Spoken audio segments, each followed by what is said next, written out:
Welcome to the first ever episode of Unsolved Mysteries. Get comfortable, turn down the lights, and let yourself listen to a story that was never meant to be solved.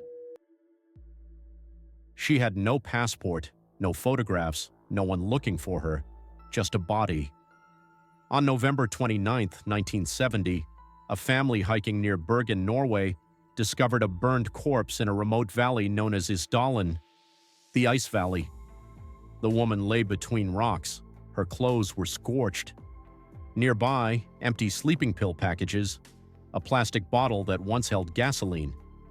At first glance, it looked like suicide, but almost immediately investigators realized nothing about this death made sense.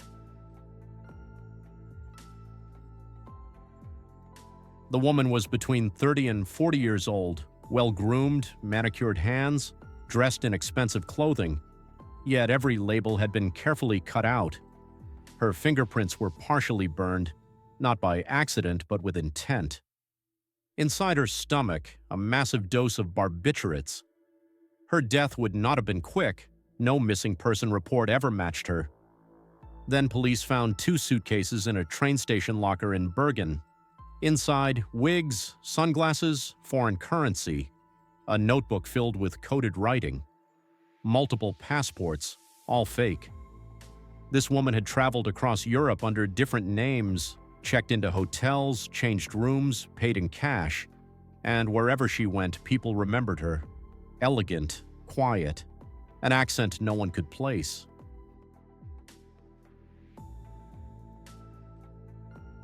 Hotel staff recalled something strange. She spoke German, or French, or something in between. She asked unusual questions about military installations, about naval movements, about missile tests. In one hotel room, investigators found a slip of paper, letters and numbers arranged in neat rows. When decoded, it wasn't a message, it was an itinerary, a travel log designed to be understood only by the person who wrote it, someone who never intended to be followed. Witnesses saw her on the day she died. She wore rubber boots, completely wrong for her outfit. She appeared to be walking with 2 men, or being followed by them. Accounts differ. One witness later said she looked frightened, as if she knew something was ending. There was no gunshot, no scream, no struggle reported, just smoke drifting through a frozen valley, and a woman who vanished completely. Investigators reached a conclusion that made everyone uneasy: espionage. Norway was deep in the Cold War. NATO facilities were nearby, missile testing, submarine routes. Her behavior fit the profile: multiple identities, coded notes, no personal items, no past. But then comes the contradiction. Why would a trained intelligence agent die like this? Why leave a body at all? Some believe she was murdered, silenced. Others believe she chose death to protect something, or someone.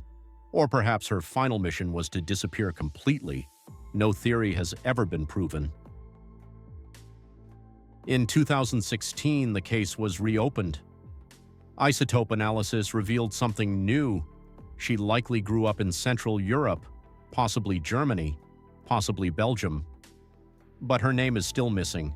From every archive, every registry, every memory. She removed herself from the world so thoroughly that even death couldn't return her to it.